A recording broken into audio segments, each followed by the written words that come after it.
সূরা আবাসা। বিসমিল্লাহির রহমানির রহিম। রহমান রহিম আল্লাহ তাআলার নামে। সে নবী ভ্রুকুঞ্চিত করল এবং বিরক্ত হয়ে মুখ ফিরিয়ে নিল, কারণ তার সামনে একজন অন্ধ ব্যক্তি এসেছে।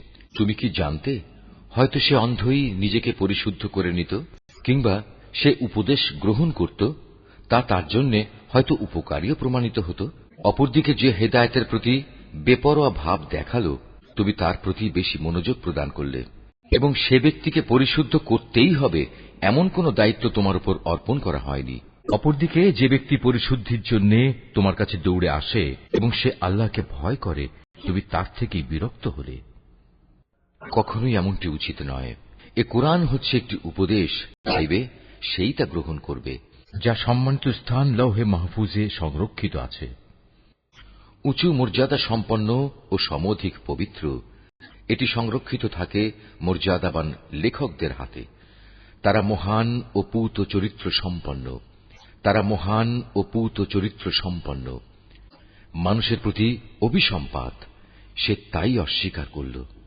আল্লাহ তাআলা কোন বস্তু থেকে তাকে পয়দা করেছেন? তিনি তাকে এক বিন্দু শুক্র থেকে পয়দা করেছেন। অতঃপর তিনি তার দেহে সব কিছুর পরিমাণ নির্ধারণ করেছেন।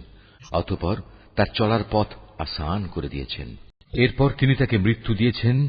অতঃপর তাকে কবরে রেখেছেন। অতঃপর তিনি যখন চাইবেন তাকে পুনরায় জীবিত করবেন। কোনো সন্দেহ নেই, তাকে যা আদেশ করা হয়েছে তা সে কখনো পালন করেনি।